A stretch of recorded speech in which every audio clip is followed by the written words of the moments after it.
mother's pride and joy, you know, but she will never let him go. His family wants to run his life, and the girlfriend wants to be the wife. And when he's proudly on the beat, women all shout, he's too young to be out. But they will eat their words, he knows, when he's Inspector Penrose. Rosie,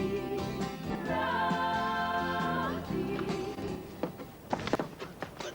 Ida, I was going to have... Can't do with you under my feet all morning.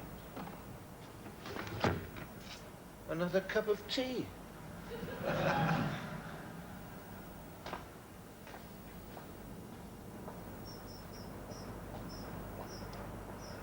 Good morning, Uncle Norman. I see you're out and about early again. I'm wondering how long it's going to be before she makes me take my meals out here. Ah, that's the trouble with being retired. The hours are so long. They are round here. I don't know what else I can do with the garden except paint the damn thing. Well, of course, you could always apply a little top dressing of fertilizer. And remember, your roots do appreciate quantities of humus. Is that really you behind all that stuff, Mother? Good morning. Why are you shouting at your Uncle Norman in a voice calculated to keep me awake when you know what agonies of sleeplessness I suffer? We weren't shouting, Millie. We were merely saying good morning. Don't argue, Norman. He's given me this vile headache, and he knows I want to look my best this evening for the cheese and wine. Oh, God. I hate the cheese and wine. Oh, God, I'd forgotten the cheese and wine. Thought so. I suppose you think you have better things to do in your great boots and your blue uniform. I'll be there, Mother. I should hope so. It's the least you can do for the church roof. Your mother looks very striking in the morning. Ah, but when you see her this evening, all made up, dressed to kill, she looked terrible.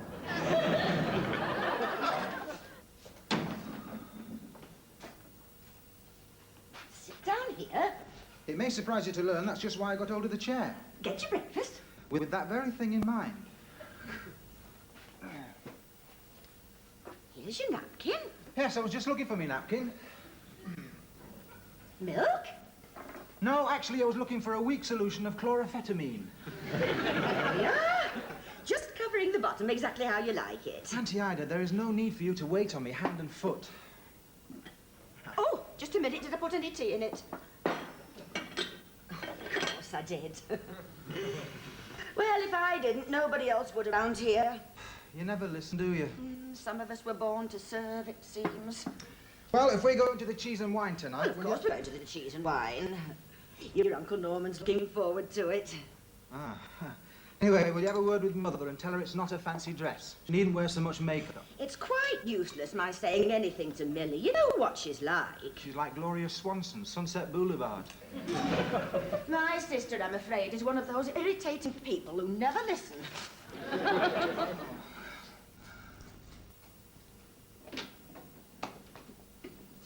Have you got the car ready? Yeah, but I may as well have another coffee. Daddy's nowhere near ready yet. Your father has 1,000 business worries on his mind, which keep him awake all night, and then he can't get up in the morning. Don't move my thing. What thing? Every damn thing. I'm sure they'd be happier at the factory if he stayed in bed. Possibly. I'm sure I wouldn't, though. Have you reminded him of the cheese and wine? Or shall I? Gillian, if you speak to your father first thing in the morning, you do so entirely at your own risk. Where is it? Where's what? It was on the hall table. Have you looked underneath? Why should I spend my morning crawling about on all bloody fours? I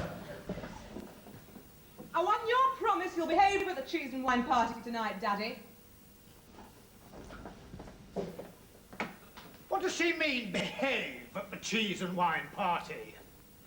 You don't imagine that I'm going to leap about unfrocking the vicar on the strength of that Spanish weasel pea that they serve by the thimbleful, do you? That's quite enough, Bill. I just want you to behave if you meet the Penroses there. Why should I meet the Penroses there? Is she still going out with that boy policeman? Drink your coffee and don't start shouting. I loathe your plum-coloured facial effects. You know that I don't want to interfere. Oh, yeah. I thought I made it quite clear that you are going to marry Hugo Williger. He's fat. That's just his wallet. Gillian, darling, Hugo isn't fat. It's a kind of bon vivant rightness. It looks fat. He's a damn good man in a tight corner. He couldn't get in a tight corner. He's got a cool financial nerve. Then why are his hands always clammy? There would be many social advantages of being Mrs. Hugo Williger, not least of which would be the business you could steer towards your parents. I'm going to marry Michael Penrose. But he's so poor, dear. Over my damn death duties. He's sweet and kind. Ah, there you are then. He's always going to be poor, isn't he? If everyone married for love, darling, just think how lonely your poor father would have been. Just make sure he behaves tonight, Mummy. I know it's not easy, but you've had him a long time now. You should know how to keep him quiet. The boy's mother's grotesque. Have you seen her? She looks like a tart out of the silent movie. Well, face it, she's going to play a leading role in your daughter's wedding.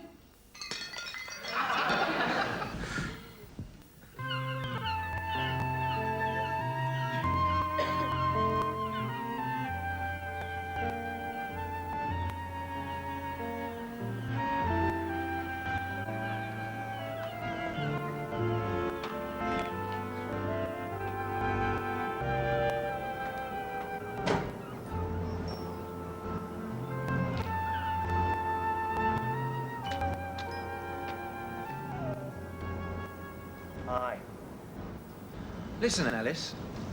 Does your mother wear too much makeup? She doesn't wear any. No, she cultivates the warm domestic look, you know.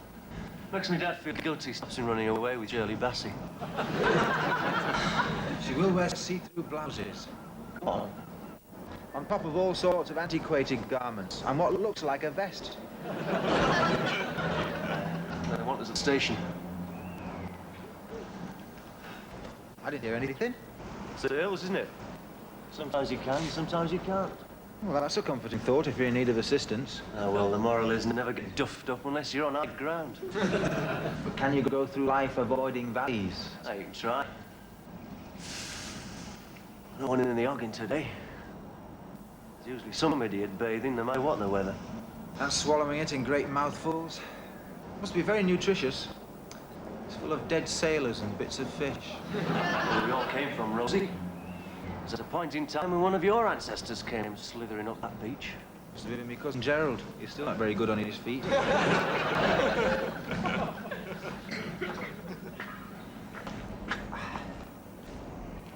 My handcuffs are rubbing me sore.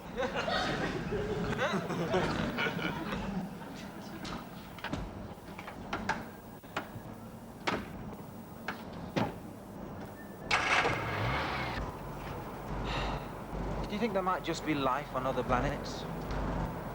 Or will they still be using the death penalty?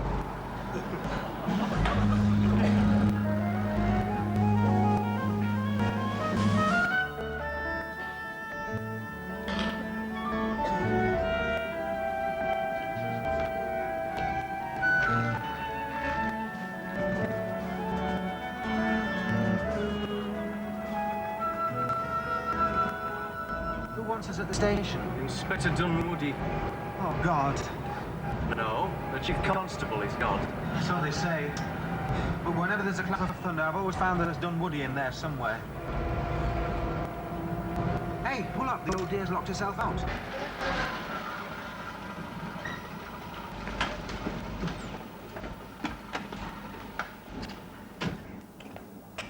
Don't get embarrassed. We all lock ourselves out occasionally. I feel so stupid. Melody wants to go riders. Have you got a bit of wire? Hey, you're real smoothie with the over 60. Will you find some wire? And leave your leg alone. It was no good at all to be seen in public adjusting your leg.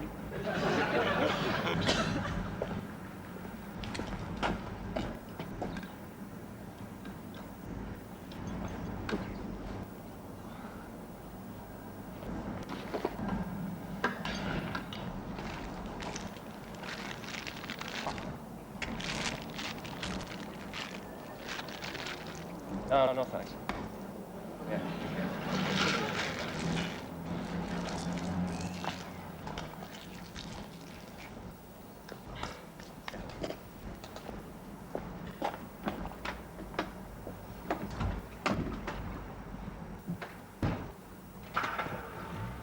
Nice to see Inspector Dunwoody. Wait here.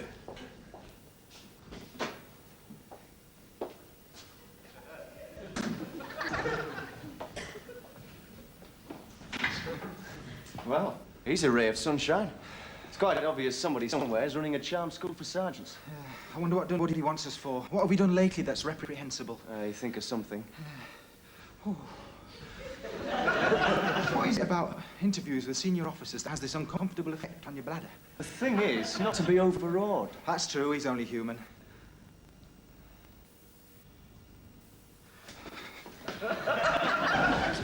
I'm covered in dog hairs. I wish my mother would dress up simply like that. What, with a red bow in her hair and a name and address on her collar? Yeah, that sounds like her idea of a cheese and wine outfit. You'd be surprised.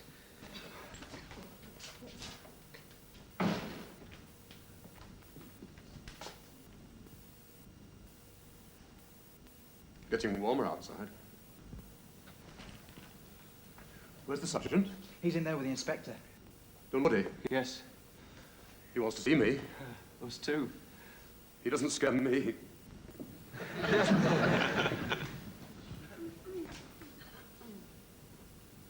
I've not seen you two before. Oh, we've not been here very long, have we?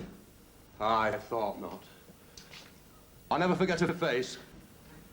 Hey, I spent all afternoon with him in the first week I was here, helping him with a road accident. Well, don't embarrass him. Enemies. You'll make enemies. Experts at knife work behind your back. And look at that sleeve. It's just a sleeve. It's empty. You've got a wooden arm?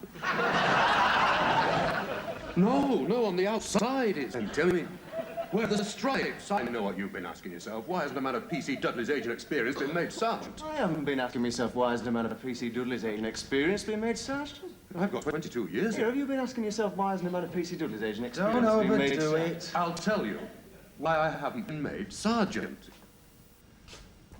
I've been held back.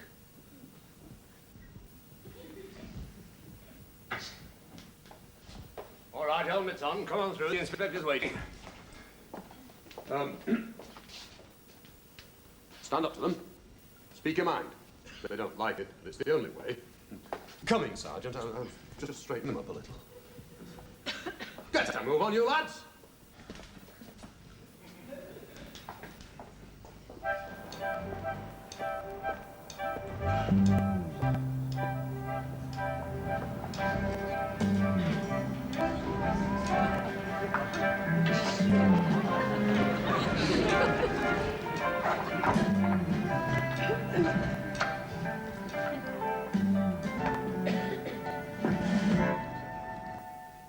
So I'm going to stick you three together for a shift or two. See how it goes. Cunning blend of age and experience, youth and keenness. And if it don't work out, I'll bring you back here and shout at you. And a few pleasures left in this job. It's the opportunity it gives one to be rude to policemen. Otherwise, it's all paperwork. No, I tell a lie. There is a policewoman who comes in here twice daily and spills tea all over the desk. I'll have a word with her, sir. Do that. If she could just vary it a bit. Maybe she could splash it about a bit more down on my other leg. Why is that young policeman making torrid movements with his hips? Stand still, Penrose.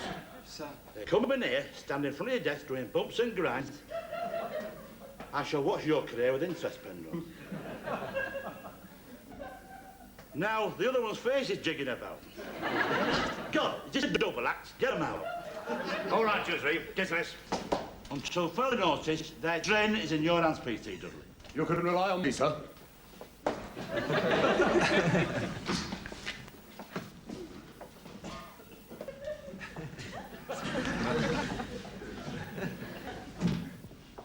Do you think it'll work, sir? I think it'll make P.C. Dudley work. He's been vegetating in that quiet little backwater of his for far too long. I don't know what he'll make of the responsibility. I know what he'll make of it. Heavy weather. It'll all be done with the characteristic Dudley touch of maximum panic. But they need each other, Sergeant. The combination of the youthful rashness and Dudley's extreme caution should be mutually beneficial. Stand hard look on the general public, of course. You know, Sergeant, when you really think about it, there's always a bright side.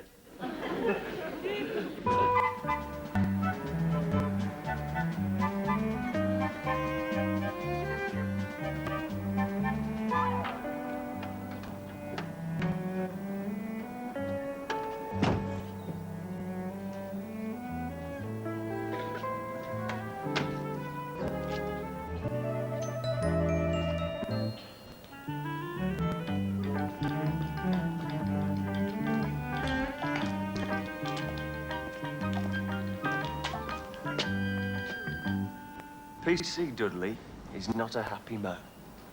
You're only saying that because he keeps swearing at us. Well, maybe it's not us.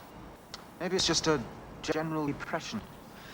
People of his generation tend to worry about the state of the world. People of our generation tend to worry about the state of the world. Yeah, but he's been worrying longer. His hair's falling out. Fancy asking him if he'd got a wooden arm. Well, he said his sleeve was empty. Oh, look out. He's coming.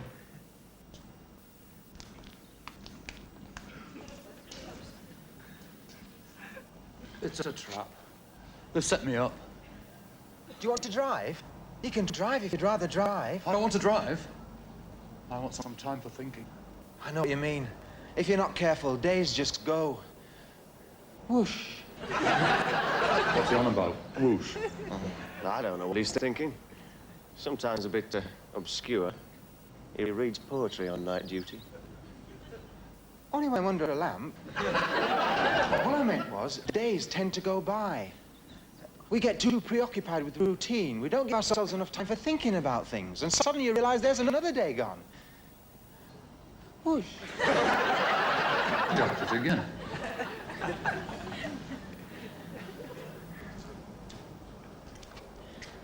Will you shut up about the poetry? I only do it very sparingly. Foxtrot control to Foxtrot 20. Message, over. Foxtrot 20, receiving, over. Foxtrot 20, message begins. Stolen between 0945 hours and 10:55 hours today. Motor vehicle, registration number Kilo Bravo Tango 241 November. Repeat.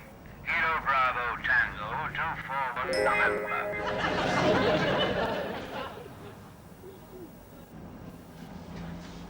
They've set me up. Well, can't get at me on my own because I present this impeccable professional performance. So what do they do? Karate. They make me responsible for you two. I'm lumbered. Oh, come off it, Harold.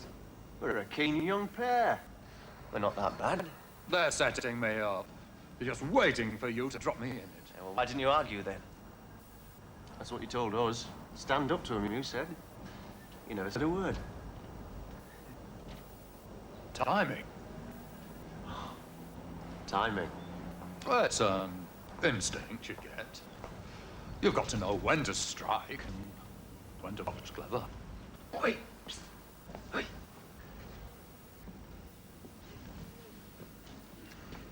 Do you remember that respectable lady we helped get into that car? Nice car. It wasn't hers.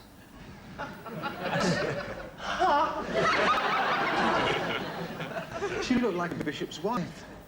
Shall we tell him? We're going to have to tell him. We're going to have to put in a report. Look at it from another angle. It's undoubtedly a compliment that out of the entire force, when the pressure's on, they have to select me, P.C. Dudley, the old tiger, to knock some shape into the young cubs. Is it a hint? You might well ask. Is it a foretaste of things to come? Eh? It's not too late yet to get some stripes on these sleeves. Hey, hey, hey! Ah. Have I got a wooden arm? I like a sense of humour. You're gonna need one. 48 before he made sergeant. And not too bright up here. 48! The thing is, Peter... No, the thing is, lad, I'm under test. They're trying me out for greater things now. I've got enemies that'll be wanting to see me fall flat on my uniformed prat. You know what we need, kiddies? Look, capital L-U-C-K. There are lucky policemen, and there are unlucky policemen. And if you two have got Lady Luck on your side, if you're going to be the kind of policeman who have this happy knack of always doing everything the right way, then we're laughing. You look like too bright, lucky, up and coming.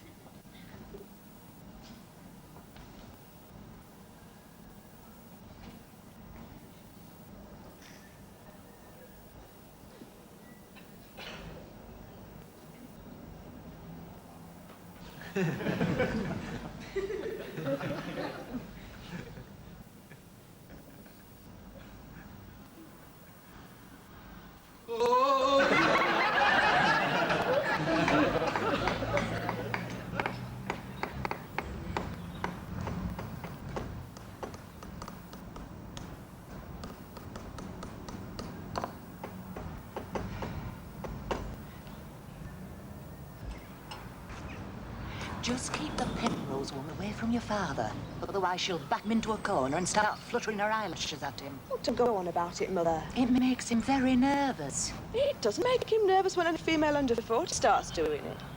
That will do, Gillian. That makes you nervous.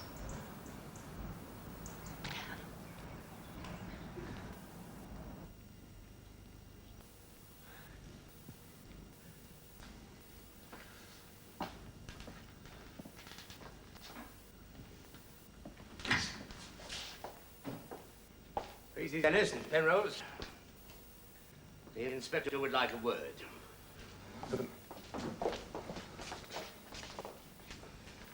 Throw yourself upon his mercy. Now, the best thing you can do is to tell the truth and make it absolutely clear that there's no question of any shadow of doubt of any blame attaching to me.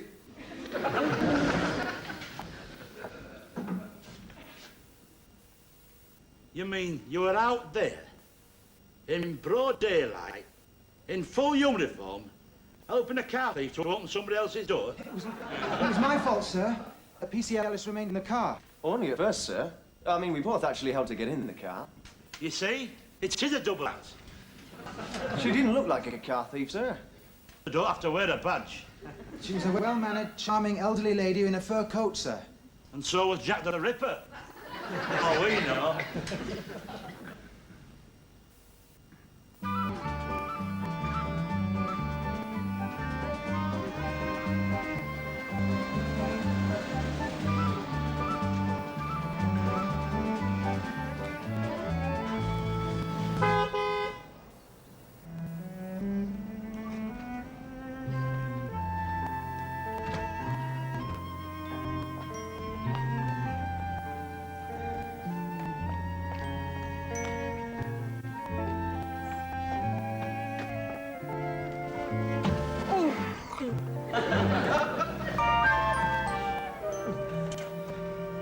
You look sad, but scrumptious. I've had a bad day, Gillian, and I don't want to talk about it. Who wants to talk? And don't get too attached to me, Gillian. I am obviously under some kind of unfavourable planetary influence. I think Mars is in conjunction with Inspector Dunwoody.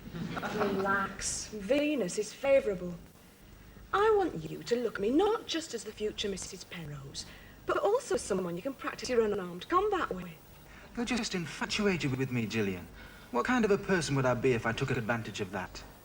Busy.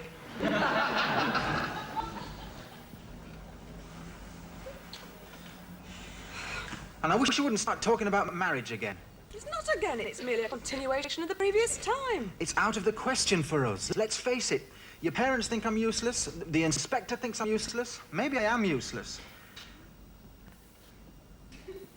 I deliberately left a pause there, Gillian, so you could argue the point. Let's go and find a pub and cheer you up before the cheese and wine. Now, wait a minute. I want to see what my mother comes out dressed like before I finally commit myself to a decision on anything, such as suicide. There's Uncle Norman going for the car. Watch the reversing.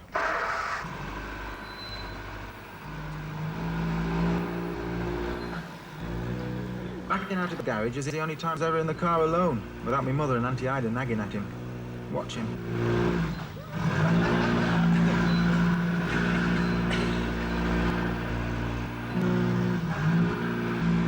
I think it's the silence. He goes to pieces.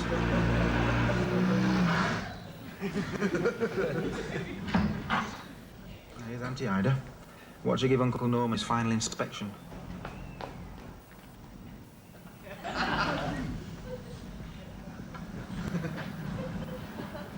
Now then, where's Mother? Gloria Swanson.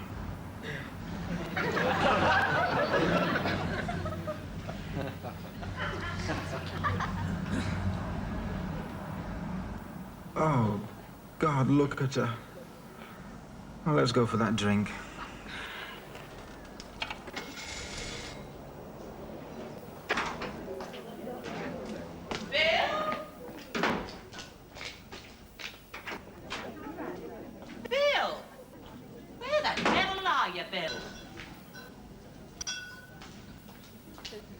What are you doing out here? Keeping your Anglican voice down. I'm making sure that the well starts to run dry. And then somebody will have to volunteer to go out and get more, won't they? And guess who that's gonna be? And I can swan off to the pub and get a proper drink and keep away from that damned woman for an hour. You're being childish. Well, I've heard of room temperature, but that's ridiculous.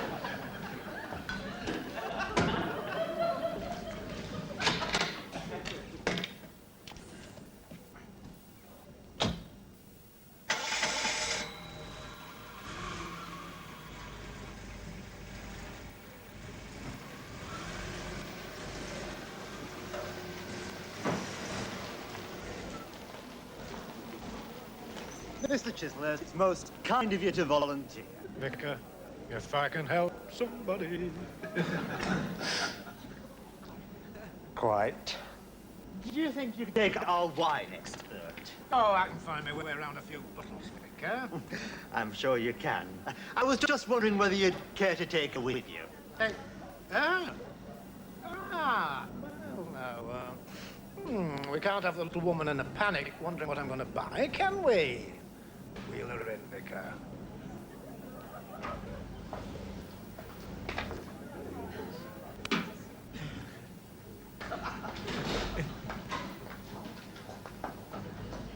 A little outing. Just the two of us. Ah, well. I expect my reputation is secure enough, that. Ready when you are, Mr. Chislehurst.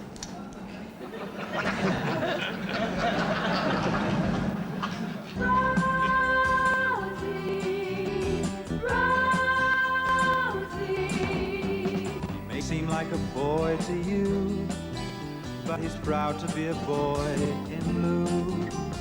People think he's rather dim and try to make a fool of him. But one day he will change their minds, make them believe that he's not so naive, and they'll be proud to be the friend